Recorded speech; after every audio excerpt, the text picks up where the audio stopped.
In this video, we'll talk about the fastest way to get to 10K per month for Shopify dropshipping. Let's go. Hope you're doing well. My name's Jeffrey. Just taking advantage of this good lighting, and you can realize that I'm in a different, background right now. I'm actually somewhere different other than my home. So, something's cooking, and I'll let you know in the future. So anyway, today I wanted to talk about the fastest way to make $10,000 a month with Shopify dropshipping in 2019. And let's get right to it. So before we begin, if you haven't already, make sure to subscribe if you're new. Turn notifications on so you don't miss out on new content that will help you grow your business and accelerate your growth as well. It is free and it will help out my channel a lot, so I would really appreciate it if you do smash that like button and subscribe. And let me know down below what you want to see next or your thoughts on the current video in the comment section below. Now, I advise you to also stay till the end because there will be a golden nugget that I will share with you guys on ad creatives, and that's something that's really important in 2019. I feel like if you want to accelerate your business and be on top of everyone else. And before we begin, I just want you to set some expectations and not to let the numbers overwhelm you, because $10,000 a month in sales and revenue, of course, is not much. If you divide it by 30, so if you're looking to see what kind of revenue you want in a day, it's basically only $333. So let's say if a product that you're testing costs $40, that's how much you're selling at retail price. You only actually need 9 people to buy that one product each, and that's already more than expected. If you get 9 people to buy every day for 30 days straight, you're essentially getting more than $10,000 a month already. So that's really not hard to do, especially if you have a product that's in demand and a product that's a problem-solving product, which we'll discuss later on in more detail. So yeah, with that said, let's get right to the PowerPoint. So first of all, we want to understand what kind of store that we want to run. Essentially, there are different kinds of stores that are out there, like general stores, niche stores, one product stores. I'm sure you've heard that before. The answer to that is they actually all work. But if you're a beginner and you're just starting off, then I would advise, and other people also advise you to start a general store first, because you don't really have the experience in marketing and the branding as well to make everything look professional, and you don't know especially what product works. And that's the most important in dropshipping, because it's very product dependent, and on top of being having marketing experience as well. So general stores is the way to go to start off, and then you would want to transition to a mid-level niche or general niche, whatever you would call it, like electronics or like kitchenware or like fashion, things like that. Those are what I call general niche or mid-level niche stores. Or you could also branch, you can also narrow down to specific types of electronics. So if you want to do a specific niche like mobile accessories only, or outdoor electronics only, whatever. I'm not sure what that means, but I hope you get the point. This is really going to help you with your branding if you do decide to niche down, and this is what I actually recommend going down the road. You don't want to stick with just general stores because sure, they're good overall for revenue, but it's essentially a cash flow business, and it's hard to it's hard for longevity unless you keep testing products. So as such, I like to consider general stores as a test store to kind of find what works and what doesn't work, and really branch out later on and niche down to a specific product or niche that you can then charge a higher price for the products for. So what kind of products should we use and how to find them? So I would focus personally on products that are already working, personally, and for beginners. Products that you can really see that are selling well in the market, and obviously you have to do some product research beforehand. You have to know what you're looking at and see the data for that, analysis for that as well. And basically what you want to do is just want to get the piece of the pie. Focus on what's already selling well, so you can just get a portion of that sale. And the product doesn't even have to be like a huge hit like the next fidget spinner, but it should already have some kind of traction already. So that is, people have already been either advertising and getting some sales, or it's really starting to blow up and you want to ride the wave. And it's also something you also want to focus on problem-solving products, as I mentioned just now. And it's important to state your value proposition if you really do decide to do that. So, for example, if you have a posture corrector, I know a lot of people who've been selling that, and I know you've seen that around before on Facebook. It's been super popular, but you want to state your value proposition. So, what kind of value can you provide by offering this kind of product?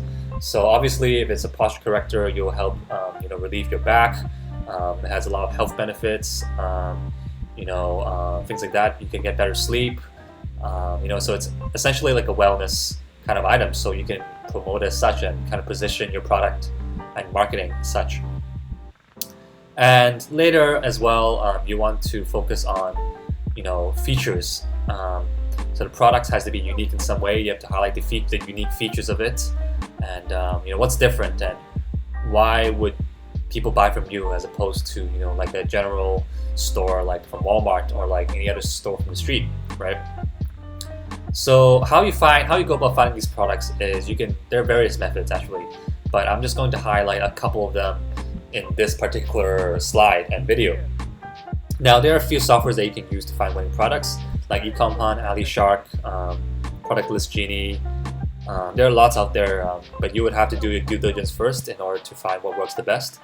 But I would suggest things like 𝗘-𝗰𝗀𝗃 or AliShark or Pexta. Those are one of the original ones. AliShark is relatively new, but I've heard good things about them, so I don't see why you can't try that out. Another way you could do is myip.ms. Basically, you can see all the top selling stores. All you have to do is find a specific URL for Shopify in particular, and then sort by the amount of traffic. If you don't know how to do that, I can actually make a video on that, so just let me know down below in the comments. But there are also more ideas on my other videos on how to find winners on my channel, so feel free to check that out if you're interested as well. But right here, I'm just going to include these two as an example, because there are actually a lot of ways to find products. It can get quite overwhelming, but now in 2019, there's going to be a lot more options for you to find products, and because product is king in dropshipping especially. So later on, we should consider what kind of ad platform do we want to use to market our products. Well, at the end of the day, it really depends on your budget, in my opinion. Usually, if you have $500 or less, I would suggest influencer marketing. But the downside to that is that's very limited scalability, and it's a very hit or miss nowadays. And now people are kind of catching on to dropshipping, what it is, and a lot of influencers are seeing their worth and in their shoutouts and their marketing. So it might be harder to find a influencer that is both lucrative and honest, and who are not really just buying engagement for them to sell shoutouts essentially. So better to do your research on that first. But if you have more than $500, you can also do Google Ads. It is pay-per-click, PPC, which is also good, but it really depends on search volume. So even though the product is still a winner, you wouldn't really be able to scale it up because it really depends on the search volume, and it's really dependent on how many people are searching that specific item on Google, and making that your website pop up as a result, to make them buy the product. So if you have $1,000 or more, I would suggest Facebook ads, and this is what I actually suggest in the long term and what you should master, because there's high scalability, it has high potential, but because it has high potential to mess up, I wouldn't suggest spending too much money on it, and really you should get to know the platform a bit better and the different campaign objectives in order to put more money on it essentially. But the bottom line is, I would suggest you to learn one platform first at a time, and then get good at it, master it essentially. And I would recommend again Facebook ads because it's very powerful, and the skills you acquire from Facebook ads is actually very valuable, and something a lot of people don't really understand fully to the fullest extent. You can't really understand Facebook to 100% because it always changes and it's so inconsistent, and the algorithm is highly complex, but you can understand the basic concept of it and how each component works. So yeah, bottom line is you can master something and then move towards something else once you get good at one of them. So I just want to briefly talk about the store design first of all, because I've seen so many general stores going on the past couple of months and years, and all of them really look that similar. So I just wanted to give my 2 cents on it, and to keep it simple, and obviously the more simple the better. And by this I mean, no excessive use of apps, and we'll only keep the ones that are absolutely needed. What I mean about this is, people tend to use a lot of things like, countdown timers, trust badges, different, spin the wheel, whatever. I've seen it already. But what you don't want to do is, have a bunch of those apps running at the same time, because it not only, slows down your website, which is also really important in 2019, but also keep the apps that you only want, because it's going to appear spammy and non-trustworthy. Trust badges are also okay for 2019, but not the colorful / blocky ones that you see thrown around general stores. In my opinion, that looks very unprofessional, and instantly I think of dropshipping when I see those. And unless you're like someone who's new, who don't know what dropshipping is, but I suggest not using those blocky ones and finding something that looks more clean, more professional, and that doesn't look like your run-of-the-mill dropshipping store trust badge. So you can keep timers as well, but I would suggest keeping to a minimum, because nowadays people know that they're most likely fake. They're just there for urgency. They want you to buy instantly, or like in a short amount of time, to kind of impulse buy from you. So I would keep timers to a minimum, but you can still mess around with it if you want, but just try to be clean and try to not be overly exaggerated, like 2 minutes remaining left into the sale, because that's just unrealistic and stupid. But yeah, you should also have professional looking photos. It can actually be stock photos if you want, but make sure it's high definition and it doesn't look amateur. Like, you can actually use websites like Unsplash, Pexels. There are different ones out there, but these are the two main ones that I use. You can also use Debut or Brooklyn themes. If you don't know what they are, they're basically like the default free theme on Shopify when you first start off. Many people actually do that, but if you do choose for like a free theme, I would suggest at least customize it and make it a bit more custom, of course. For example, changing the colors, the fonts, the logos, different formats and stuff like that, so it doesn't look like your typical dropshipping store. I know product page is the most important for general stores, but it's better to keep everything a bit different from the other dropshipping stores selling the same products. So just in case when people look around, you don't want to raise any red flags. So I just want to quickly cover some must-have apps that I completely recommend. Once you've found a winning product, of course, and getting some traction for your website and you're getting sales. The first one I suggest definitely is Vitals40. It's by far my favorite app. There's actually a link down below to download it if you want. But basically what it is it's an app that has all the 40 apps that you need are essential for your dropshipping store. Now these are everything ranging from trust badges to like formatting issues to like hide the PayPal button and formatting like I just said, and different formats and fonts and etc.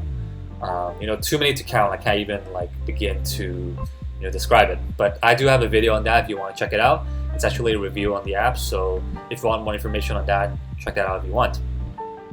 The second app I recommend is 𝗿𝗲𝘀. It's basically to kind of fulfill the products and send the products to AliExpress, and you're basically going to purchase the products from AliExpress once someone places an order from your website.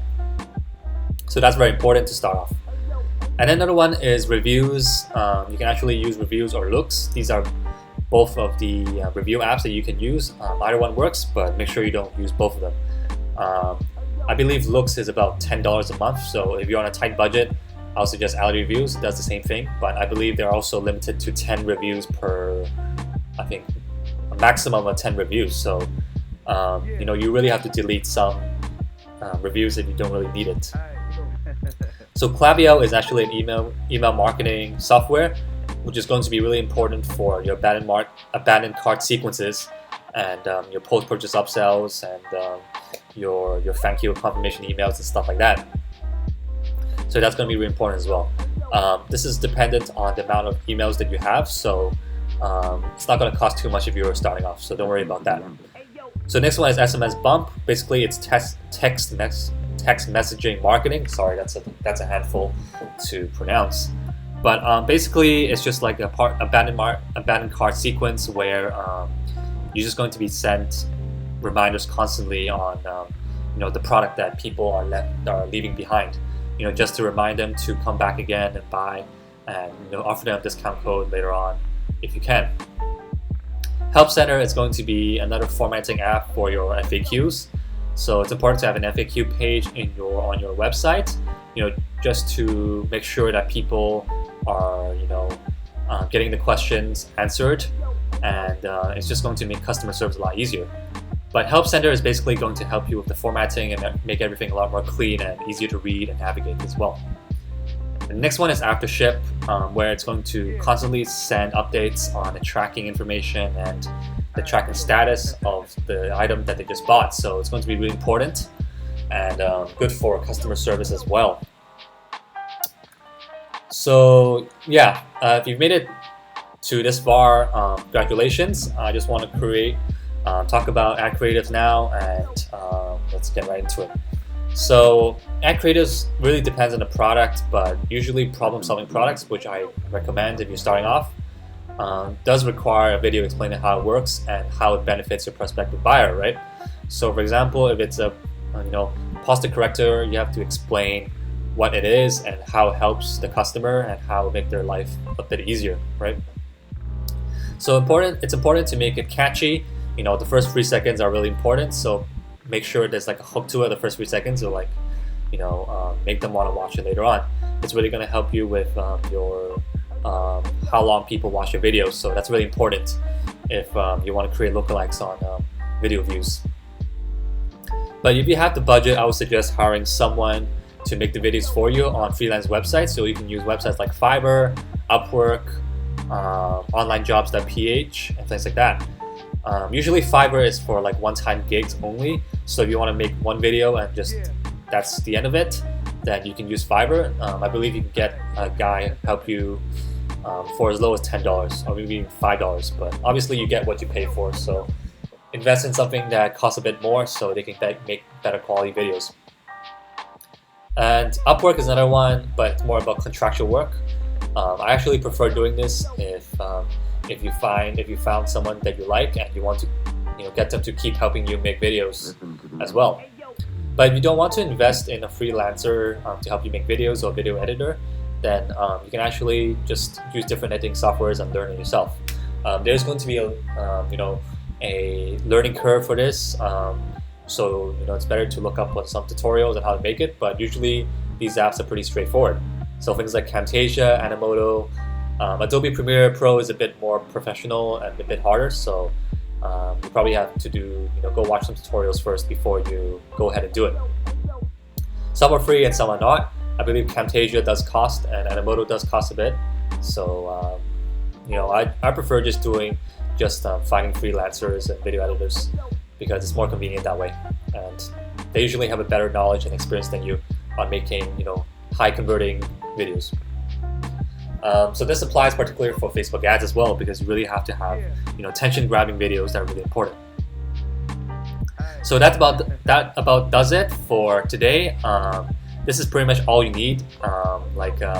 This is pretty much like all you need, like a full course explaining what you need to do and the whole process behind finding products and getting $10,000 a month for your dropshipping store.